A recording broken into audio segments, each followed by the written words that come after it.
Hi guys. So after a long day at work, it's a common thing to come home and just have one of the worst headaches. And what do you do whenever you have a headache?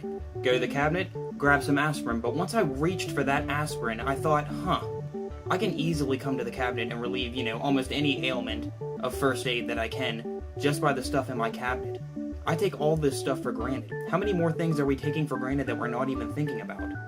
I can instantly try to think back to the ancient people that had nothing, they had no anesthetic, no disinfectant, no nothing. They were just raw.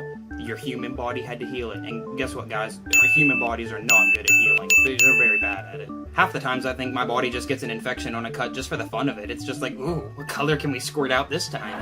But sticking to the same subject as having a headache, chronic migraines is the instant thing I thought about, because my sister had, chronic migraines for a little bit. She'd have, a migraine, every day, and I had no idea what this meant. I was like, oh, she's just got a bad headache, she needs to take a couple ibuprofen and she needs to lay down. Well, apparently not. Migraines are like a fucking other world. And I do believe I've only personally had one migraine, and since I've only ever had one, I'm not even sure if it was a migraine. The only thing I know, someone beeped at me. The only thing that I know is it was the worst headache that I've ever had in my life. I woke up with this headache and was just like, I can't move.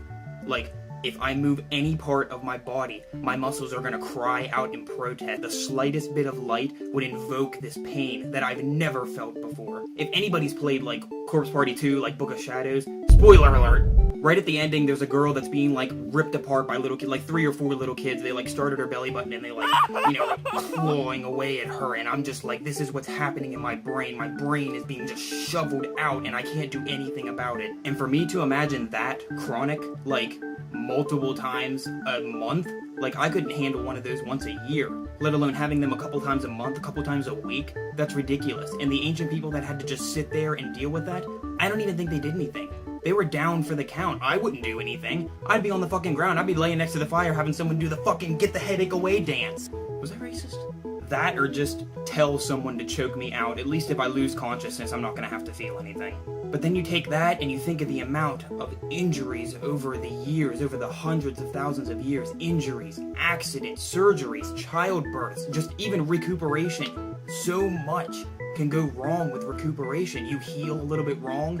Oh no, I cut you with a knife that I used on another person. You have herpes, maybe. We're not sure what herpes is, but that stuff isn't going away. All of those things mixed together, just pain, infection, all of that stuff is the easiest way to kill a squishy little human. And the other thing that I thought of next to medicine was the availability of knowledge. For this one, the first thing that comes to mind is always Native Americans looking up at the night sky. Just them looking how big the moon is and all the stars and wondering, what are those? What all is up there? How much of this stuff out there do I not know yet? And it always happens whenever I'll go outside and look at the starry night, and I'm just thinking, if I look around here and it's just grass and stuff around me, that's pretty much all the Native Americans had. If I'm looking up there, I want to go up there. I want to see what's up there, so I gotta figure out some way to do it. Honestly, I don't know how a telescope works, so I don't know where I'd start there, and I highly doubt he's gonna go grab a couple of his friends and build a Tower of Babel, because that didn't really work the first time. But if there's ever anything that I'm wondering about, what's that in the sky, what's this thing here on the ground, I can easily go into my own home and beg my computer overlord for the answer. And 9 times out of 10, if the computers are still under our control, we get the answer. The 1 out of 10 is usually porn, but you just kind of have to expect that. It was in the license and agreement, didn't you read it? With that being said, I always think if we were to bring someone from the pre-tech age, no technology at all, somehow make them understand our language and make them coherent and not flip out so we don't have to put you down for the 3rd time, Terry. We named them all Terry so that we wouldn't get confused. But you have them and you just give them a tablet with Google pulled up on it. They pretty much have the answers to anything they could think of. They have God in their hands. But that being said, we have Google as well. We have the ability to go out and fetch more knowledge. We just choose not to.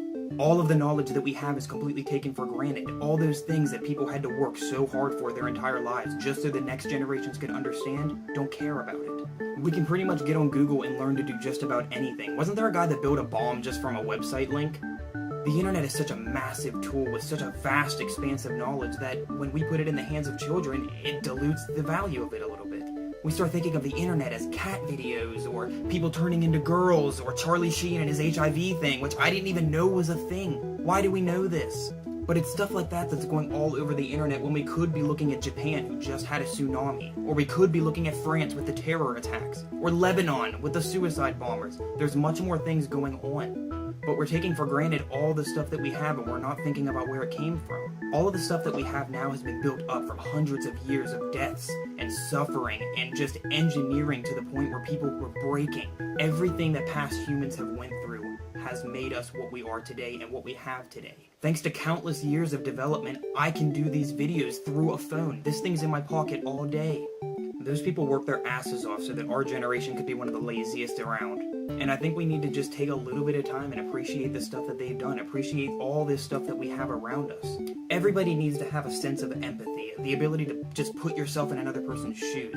I, for one, do that almost every day, and it literally can depress me to the point where that's how I assume someone else is feeling. If I watch a movie and someone's lover dies, I'm just like, oh my god, if I was that close to someone and I died, and then they were left there and they were crying and I start crying, I can't do it. I can feel their feelings so strongly. And in all honesty, I watch Naruto. That show has so much about empathy that's what shaped it into me. I can't be less of an empathetic person anymore. I can usually always think about how something's going to affect someone or how just someone's feeling in a current situation based off of what I can get from them. Now, with all this information out there and the amount of things that you have, I'm not telling you to go blow down a line of Adderall and get studying, but just to use that empathy. Go look up something that you never had before. Find out how it was made. You're going to appreciate everything around you. Slowly, everything around you is going to change in value.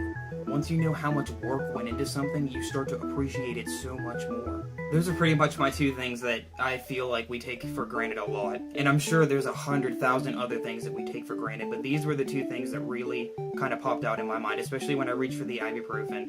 That's the instant thing that came. This video is really more of a let's sit back and think a little bit, because there was a lot of stuff that happened to get us where we are today, and we shouldn't just think that we're better than other people or think that we can take anything for granted, because we can't. I'm not gonna lie, I haven't done anything. It's not like I've invented something. I don't deserve to have people, bowing down to me or me thinking that I'm bigger than them. I don't deserve anything. I'm the exact same human as all of you, and guess what? We're all on the same level. I don't care what your little statuses say. Guess what? Someone had to make them up. They're all made up. You're a human. Get over it. But that's also the part where you be proud to be a human, because that's what we all are. We only get one life. It's about time you start being proud of it. All I know is that I just want you guys to give this video a thought or two. Take into account some of the things that people have had to go through to make your lives easier. And that's about all the talking of your ear I'm going to do today. Thank you so much for watching this video. Thank you so much for not having anything else better to do. And I guess until the next video of whatever I make, Jana.